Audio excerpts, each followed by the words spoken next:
Olá a todos e a todas.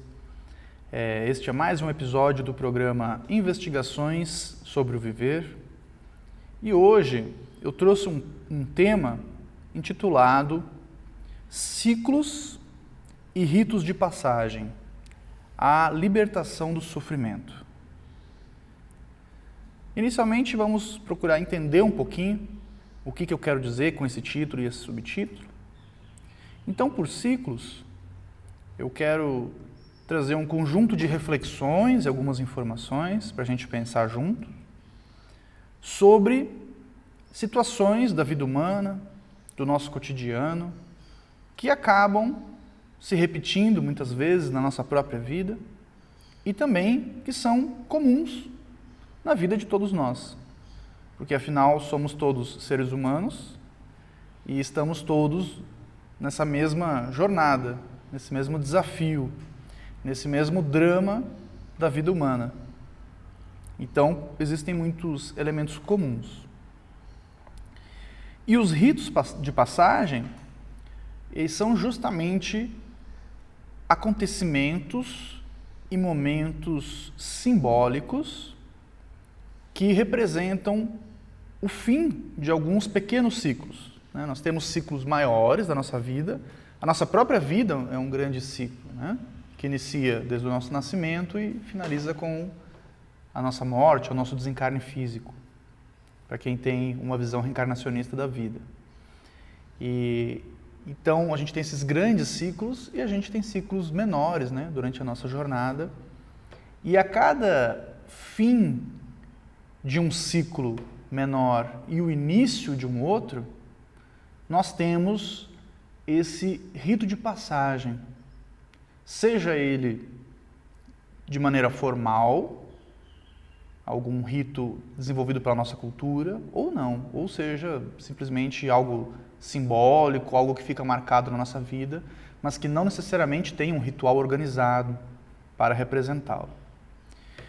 E com a libertação do sofrimento, o que eu quero dizer é que, segundo várias tradições, principalmente as do Oriente, muito do nosso sofrimento, uma das principais causas do sofrimento, seria a ignorância. Mas a ignorância não de conhecimentos diversos, de conhecimentos tecnicistas, mas a ignorância quanto à nossa própria natureza, quanto à dinâmica da vida, quanto às leis naturais, ou, para quem prefere o termo, as leis divinas. Então, essa busca do autoconhecimento, ela não é simplesmente a busca de conhecer a nossa personalidade, como nós pensamos, do que nós gostamos e assim por diante, mas também a busca da compreensão da nossa própria natureza. Quem somos? Da onde viemos? Para onde vamos? As perguntas basilares que conduzem a humanidade desde sempre.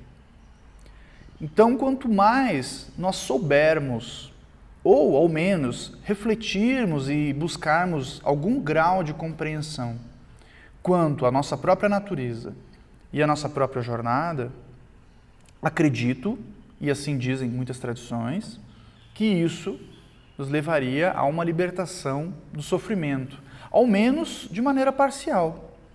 Então, quanto mais nós compreendermos a dinâmica da vida, menos nós iremos nadar contra a maré, mais nós iremos buscar a harmonia com essas forças da natureza, com a nossa própria natureza, a natureza do nosso corpo físico, a nossa natureza interna.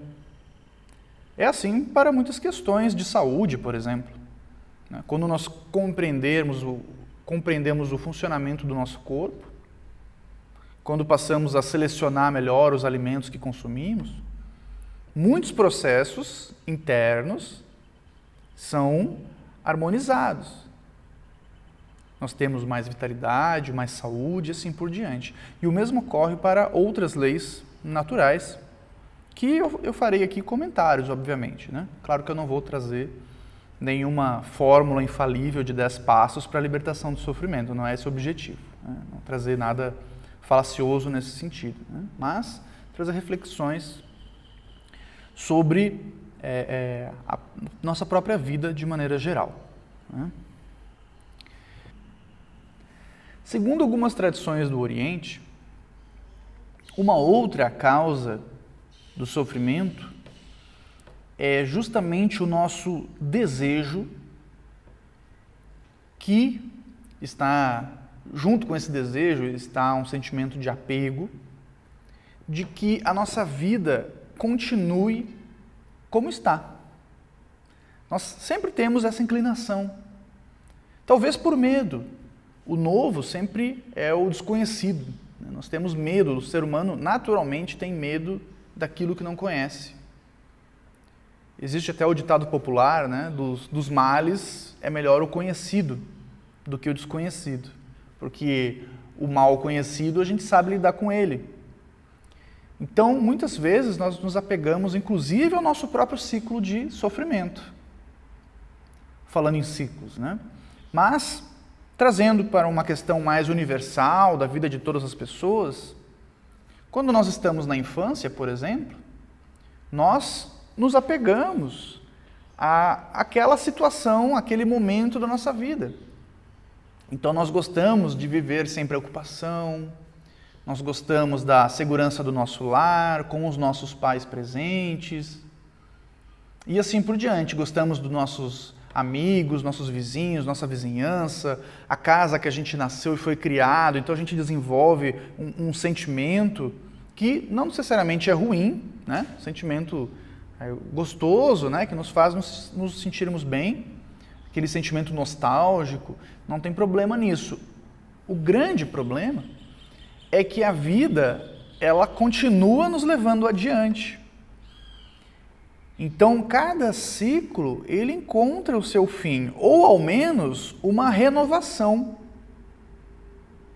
Então, se o ciclo ele não termina, mais ou menos ele pode até se apresentar de novo, mas ele se transforma, porque nós nos transformamos, porque a sociedade ao nosso redor se transforma, porque as pessoas ao nosso redor vivem mudanças, vivem transformações.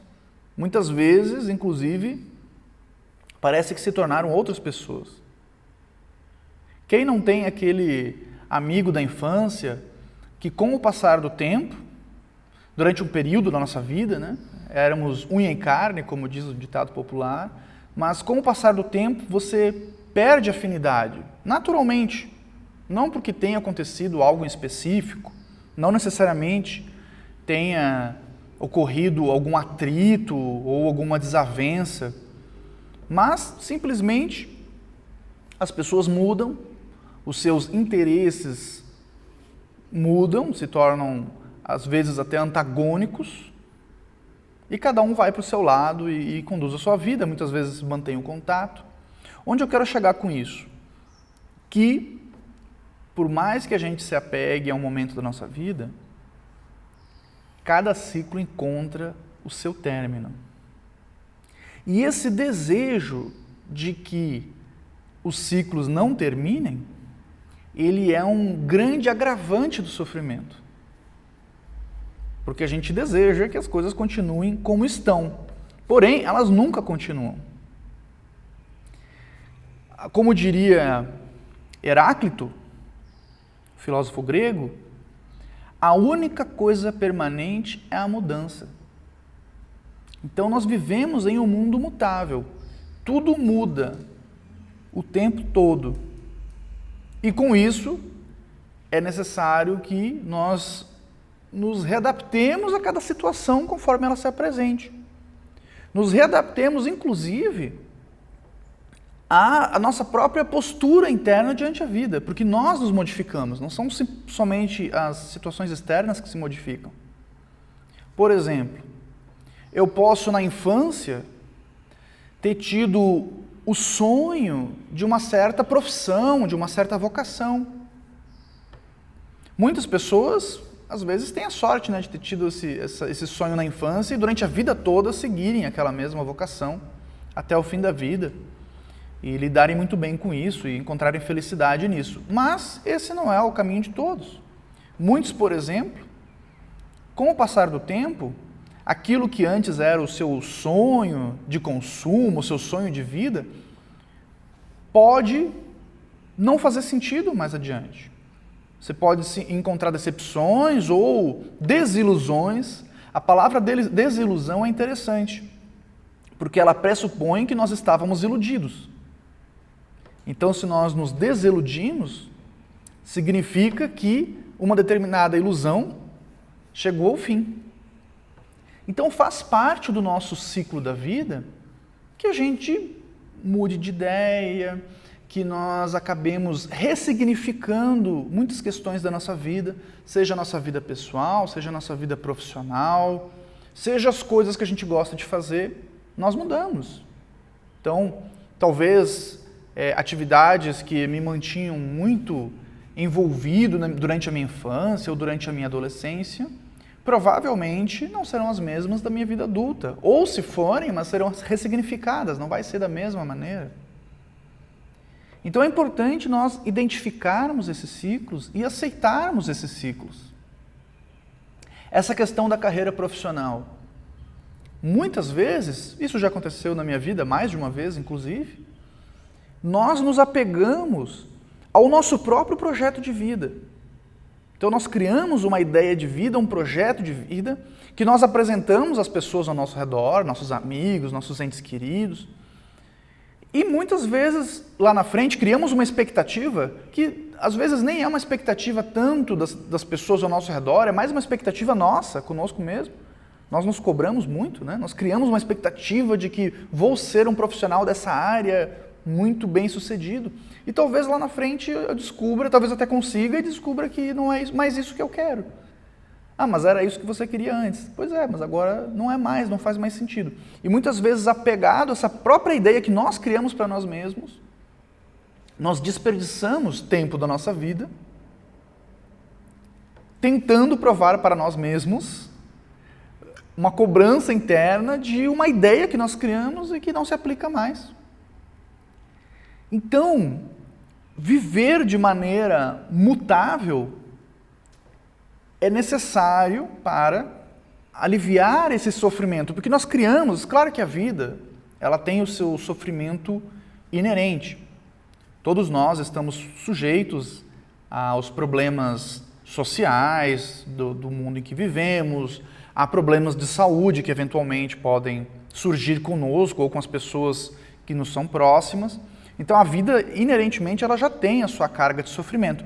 Porém, o que acontece quando nós não compreendemos esses ciclos, não aceitamos os recomeços, o ressignificado da nossa vida constantemente, é que nós acabamos atribuindo uma carga extra de sofrimento desnecessária. Uma carga psíquica e uma carga emocional. O que vai afetar a nossa saúde e outras questões da nossa vida, né? Nosso corpo. Então, existem, né, por exemplo, as doenças psicossomáticas.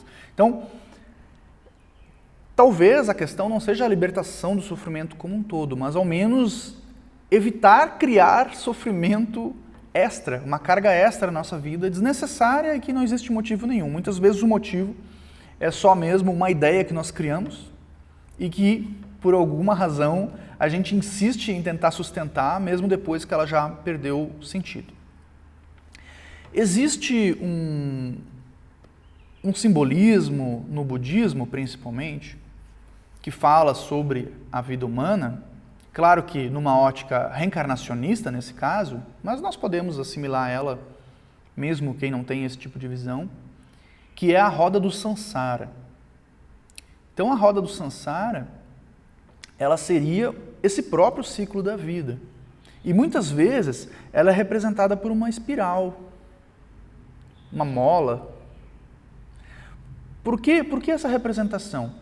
Porque a espiral, ela sempre volta para o mesmo ciclo, mas em um nível acima.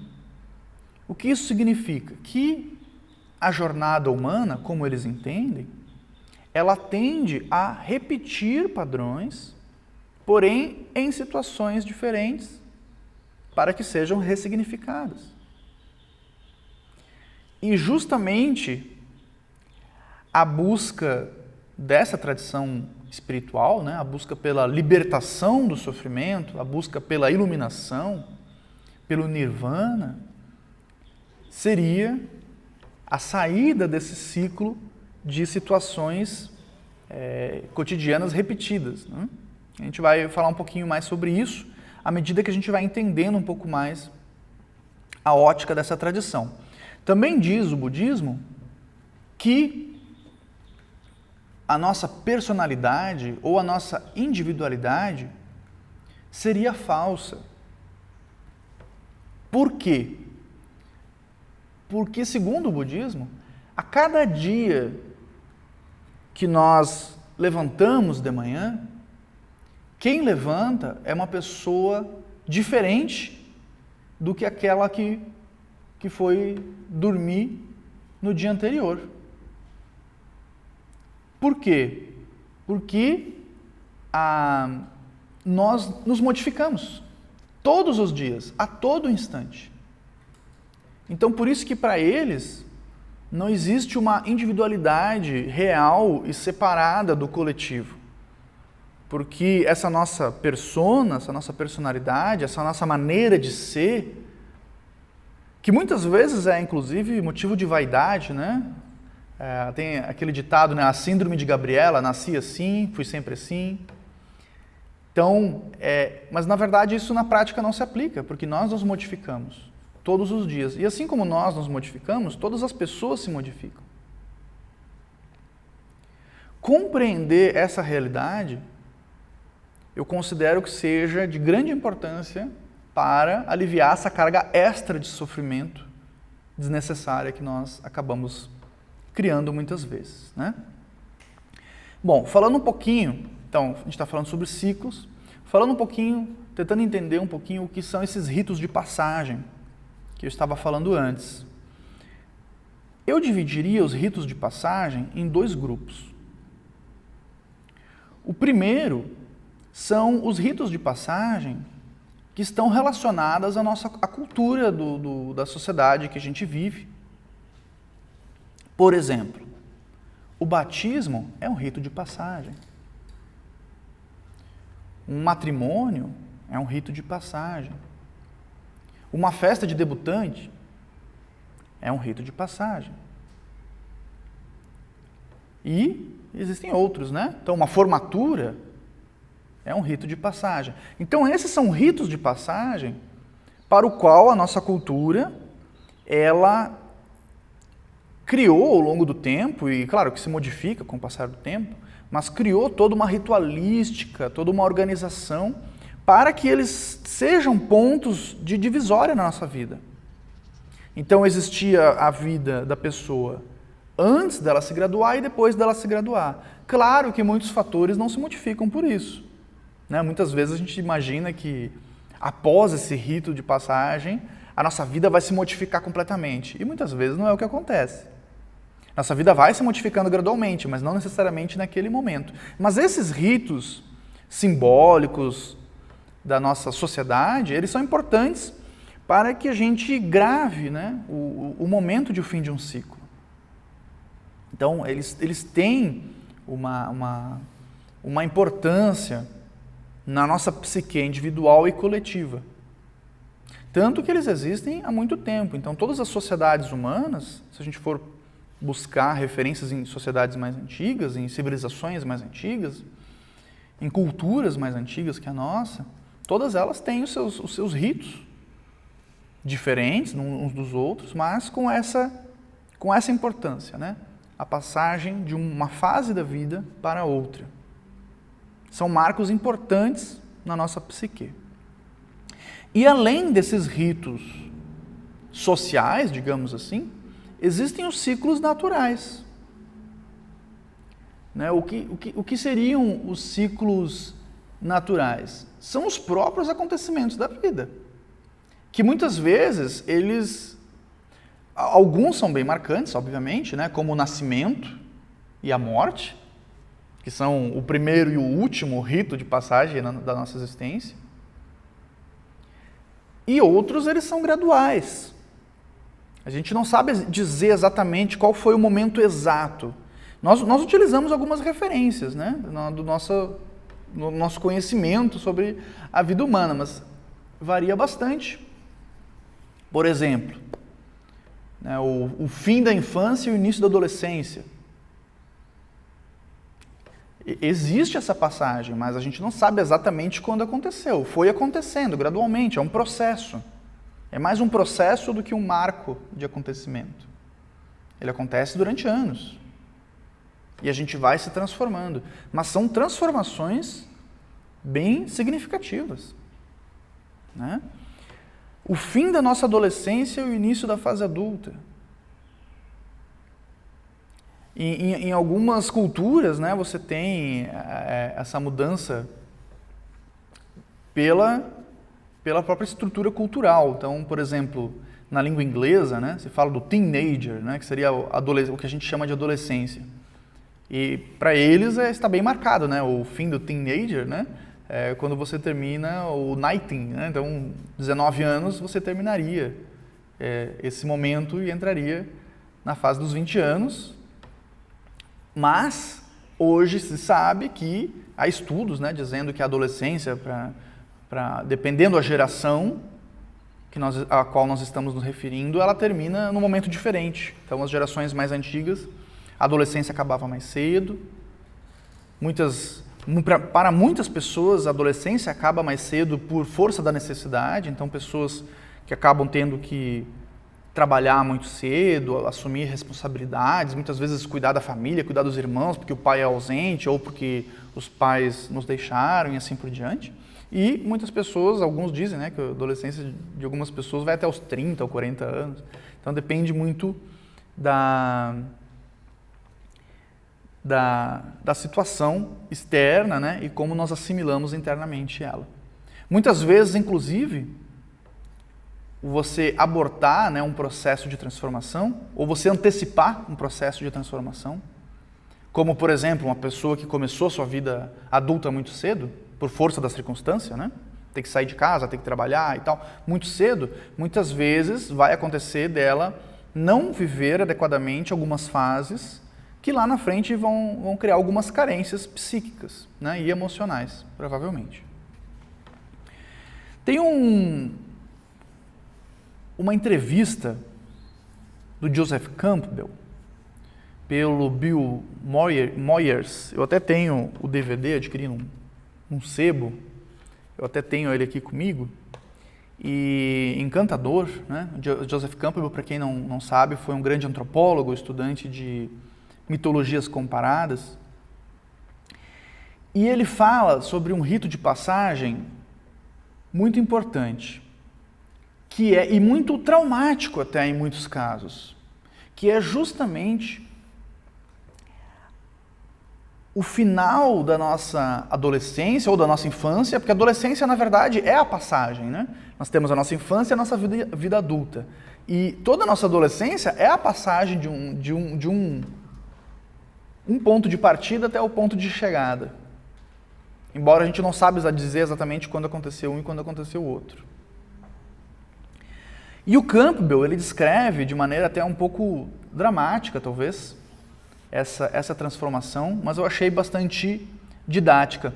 Então ele diz que nessa fase, é como se nós tivéssemos que morrer para a nossa infância, para poder nascer na vida adulta. Então esses ciclos de passagem naturais, eles são pequenas mortes. Por quê? Por que isso, né? Por que a gente tem que morrer? Por que é algo tão intenso, tão drástico? Porque ele diz, né, que por mais ou menos, aí claro, varia de pessoa para pessoa, mas durante mais ou menos uns 14 anos da nossa vida, nós vivemos da nossa infância.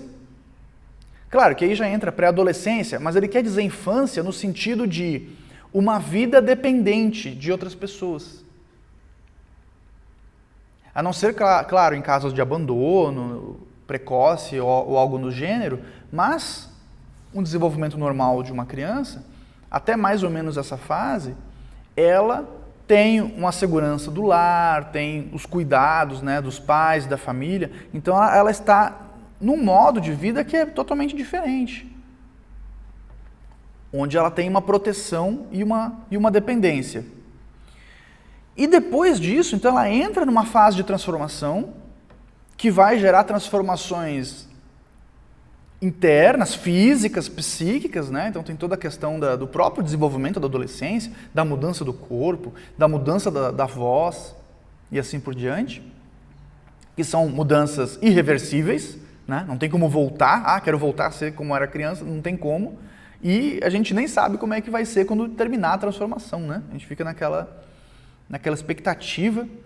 Então são mudanças brutais e que vai nos levar, caso ocorra de maneira adequada, como era para acontecer, vai nos levar a uma fase da vida de responsabilidade e autonomia.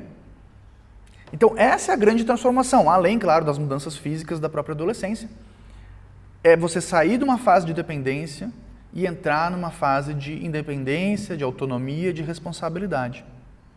Isso, claro, quando os ciclos e esses momentos de passagem ocorrem de maneira adequada. Tem pessoas que nunca saem, né, dessa fase de dependência, não conseguem se tornar adultos independentes. Provavelmente por processos desse ciclo que se desenvolveram de maneira não tão adequada. Um outro rito de passagem natural que eu poderia destacar seria a paternidade ou a maternidade.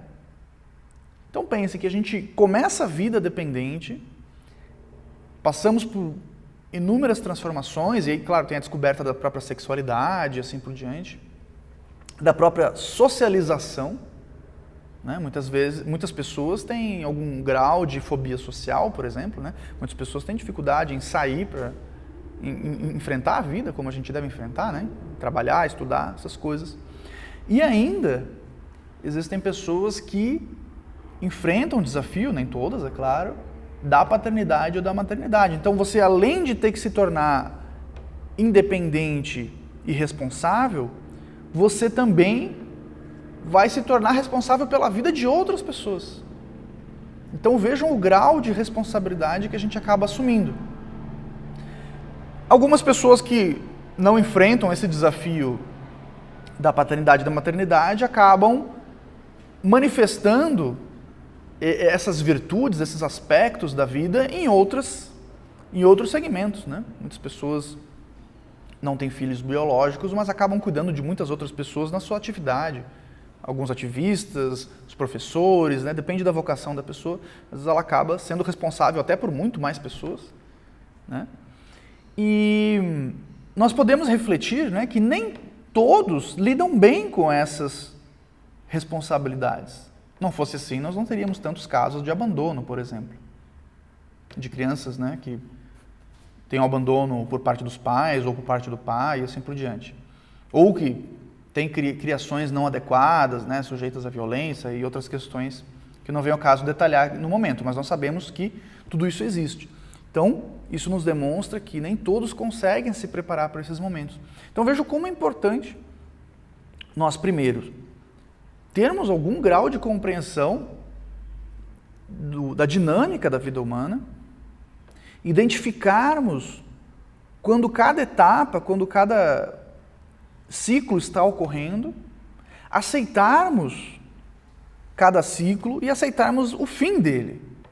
Há acontecimentos da nossa vida que são inevitáveis e que a gente fica tentando evitar, né, encarar essas novas fases e muitas vezes ninguém nos preparou para elas e muitas vezes nem tem como nos prepararmos, né?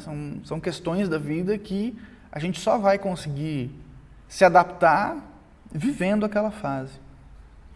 Então, acontecimentos inevitáveis. Por exemplo, um que é difícil para muitas pessoas, acho que para todos nós, né?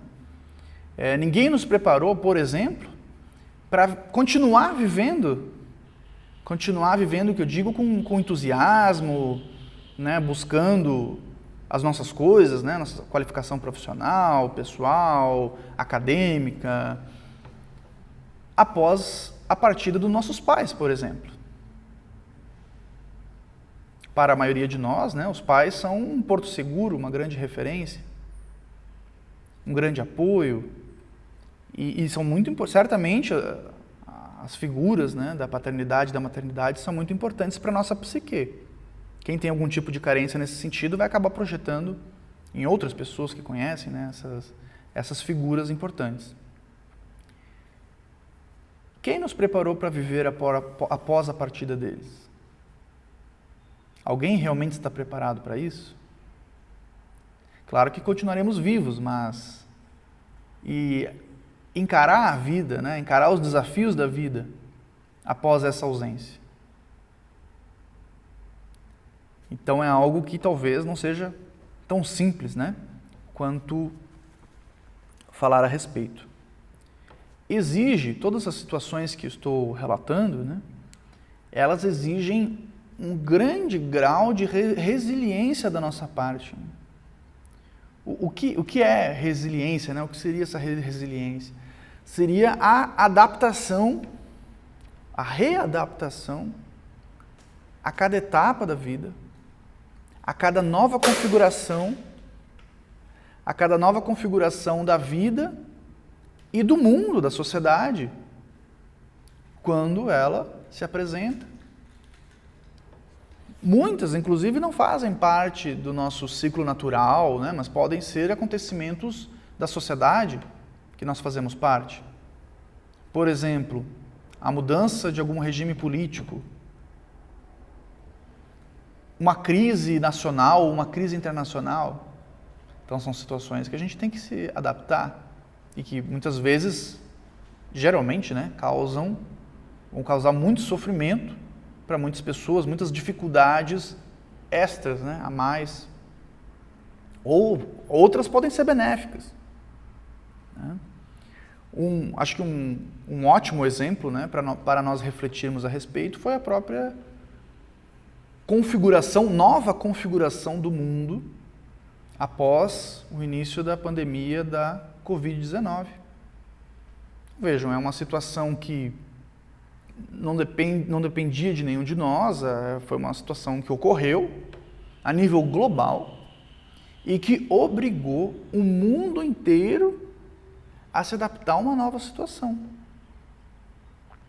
E isso foi muito difícil para a maioria de nós, com certeza, né? A gente se adaptar a não poder sair de casa em muitos momentos, não poder continuar realizando nossas atividades como gostaríamos. Muitas pessoas perderam, né, seus empregos ou tiveram que se readaptar, tiveram que fazer a mesma coisa, mas de maneira diferente, como professores, por exemplo, né? Tem que se adaptar a ferramentas digitais que muitas vezes nem tinham facilidade ou afinidade, mas foram obrigados a utilizar devido às necessidades. Então vejam como a vida, ela vai nos apresentando desafios, né? E a necessidade que a gente tem de se adaptar e continuar vivendo, quero dizer, continuar vivendo com entusiasmo, com aquela alegria, né, do viver, exige que, de certa maneira, a gente tenha que renascer todos os dias. Né? É como se nós tivéssemos que renascer todos os dias e, em algumas fases, nesses ritos de passagem, renascer de maneira como a fênix, né? O símbolo da fênix na mitologia, que renasce das próprias cinzas. Então, muitas vezes essa ressurreição, que aparece em vários mitos, né? Em várias tradições tem essa simbologia do renascimento, de você voltar uma nova pessoa, melhorada, né? Mais adequada. Muitas vezes a gente tem que aplicar quase que literalmente na nossa vida. Né? Internamente, psicologicamente, emocionalmente, a gente tem que deixar de ser uma coisa para se tornar outra. Inclusive, na antiguidade, a serpente é um símbolo muito conhecido de sabedoria, justamente pela troca de pele. Então, a serpente ela acaba se despindo da sua própria pele para renascer de maneira diferente, né? Existem outros animais muito utilizados para simbolismos, né, de transformação, como a borboleta, né, que deixa de ser larva, ganha asas, fica linda, maravilhosa. Então, tudo isso são, simbolicamente, representações alegóricas de processos internos que muitas vezes não são tão sutis. Né? Muitas pessoas, não sabendo lidar com essas transformações, aplicando, como eu disse antes, aquela carga extra de sofrimento a questões externas que já provocam sofrimento, né? Exemplo da pandemia, ainda aplicamos carga extra de ansiedade, que pode acarretar quadros onde a pessoa fica deprimido e pode desenvolver doenças, né, psíquicas, emocionais, que podem durar muito tempo. Muitas pessoas buscando uma fuga, muitas vezes a fuga da dor, para fugir da dor, acabam buscando talvez anestésicos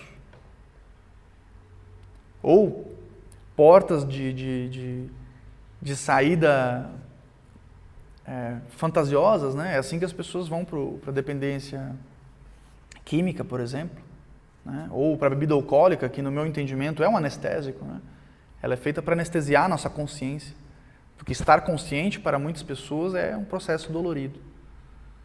Então vejam a capacidade, a força interna que nós temos que ter, e nós encontramos nas tradições, simbolicamente, esses heróis, né, como no Bhagavad Gita, por exemplo, né, o Arjuna, ele fica hesitante se deve ir para a guerra ou não, e ele é incentivado, né, pelo seu instrutor espiritual, ali, o Krishna, que pode ser entendido como uma própria motivação interna, uma sabedoria interna, a continuar lutando. Né?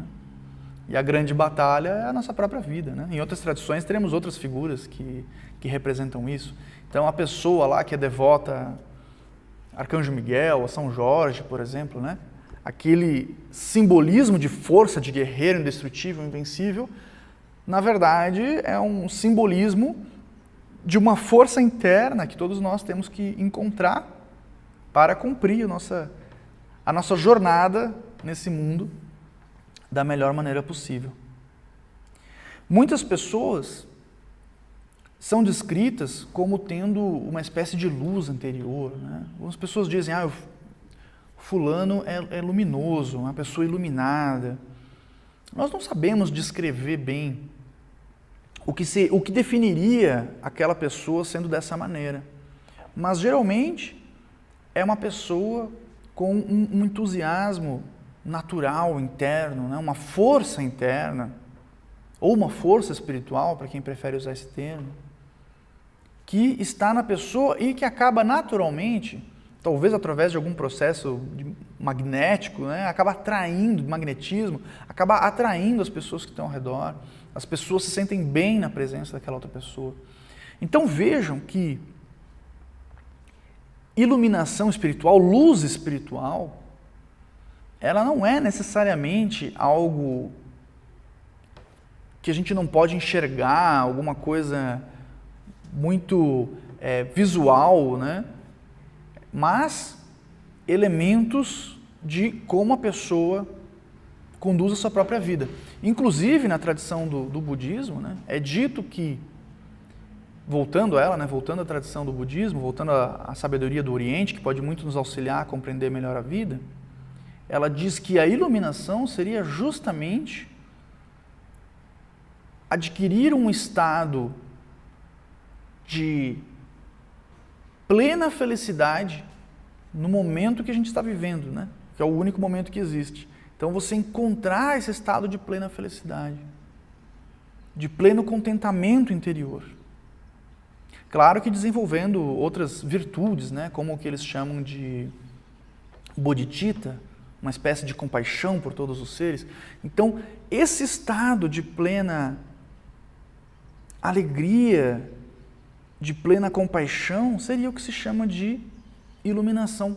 Então percebam que são fatores que a gente pode cultivar internamente. Talvez devêssemos cultivar internamente para melhor viver nesse mundo, né? Para reduzir essa carga de sofrimento extra desnecessário, o que muitas vezes é necessário para nos levar a algum tipo de aprendizado, né? Mas é ruim quando a gente entra num ciclo interminável desse sofrimento. Então, essa alegria de viver e esse foco no momento presente, que nos diz as tradições e nos diz também, né, estudos acadêmicos, que é o único momento que existe. Porque o passado, o que é o passado, se não mais do que memórias, né? E memórias, claro que são importantes, a gente tem que muitas vezes revisar o nosso passado, até para ter uma melhor compreensão do nosso presente, planejar nosso futuro, como dizem, mas pode também acarretar em ciclos de carga extra de sofrimento. Quantas pessoas que já não ficaram se martirizando psicologicamente, emocionalmente, por alguma lembrança do passado? Todos nós, acredito, que em muitos momentos nós quebramos a nossa paz interna, nós prejudicamos a nossa paz interna por causa de uma memória de algo que certamente não aconteceu exatamente como a gente lembra, porque a nossa memória nos engana, de algo que a gente disse para alguém que possivelmente essa outra pessoa ou nem se recorde ou nem se importe com aquilo ali, né? Muitas vezes a gente vai se desculpar com alguém por algo do passado, a pessoa diz, eu nem lembrava disso, ou a maneira que ela lembrava era diferente da nossa. Em resumo, muito desse sofrimento é só um sofrimento imaginário nosso. Então, enquanto a nossa mente está fora do momento presente, ela acaba encontrando cargas extras de sofrimento e, o pior, desperdiça o momento que nós poderíamos estar buscando a sabedoria, né? Sabedoria vem de sabor e de saborear, então a gente tem que degustar a vida. A própria vida é o objeto da busca, provavelmente. Enquanto que o futuro, o que é o futuro se não expectativas? Então a nossa projeção mental do futuro, claro que todos nós temos que fazer algum planejamento da nossa vida, devemos fazer para assim melhor viver, né? Porém, que esse planejamento seja mutável, justamente para a gente entender os ciclos e poder se readaptar conforme as situações se apresentam e conforme a nossa situação interna se reapresente para nós mesmos. Conforme o nosso grau de autoconhecimento vai aumentando também, a gente vai ressignificando. E essa projeção do futuro, caso mal administrada, ela é alimento para desenvolvimento de casos de ansiedade, né? Então a gente acaba nessa expectativa do futuro que nunca acontece como a gente imagina. Então o futuro nunca é como a gente imaginou. Claro que é importante fazer planejamento, mas essa projeção imaginária, né, de como será amanhã, quando eu for fazer a apresentação, quando eu for dar a palestra, quando eu for para o meu trabalho, quando eu for para o meu novo emprego. Então, isso sempre causa, né, esse medo do desconhecido sempre causa uma dose de ansiedade desnecessária que acaba causando sofrimentos, inclusive físicos, né, psíquicos, físicos, emocionais e assim por diante. E em casos mais graves, pode desencadear aí o desenvolvimento de quadros mais complicados, né? E aí precisa de busca de ajuda de profissionais. Voltando a falar daquelas pessoas que são líderes natos, né?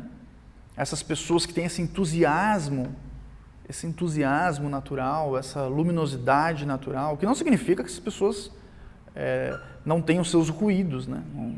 Não estou aqui colocando ninguém acima de ninguém, mas a busca por esse estado, né, talvez seja a jornada do próprio ser humano, né, de buscar esse estado de beatitude, cultivar essa paz interior, disciplinar os pensamentos. Eu costumo dizer que o termo controlar os pensamentos talvez pareça muito difícil. Muitos instrutores espirituais falam, né, que a gente tem que aprender a controlar os pensamentos. Eu sempre costumo dizer que isso me parece muito difícil, controlar os pensamentos. Mas a gente pode gradualmente, talvez, disciplinar os pensamentos, educar os pensamentos. Isso parece possível. Então é um trabalho gradual, né? Um trabalho de autoobservação. Então o autoconhecimento também prevê um trabalho de autoobservação. Eu tenho uma maneira de entender essa busca espiritual do ser humano, que talvez ela seja a busca da integralidade do ser humano.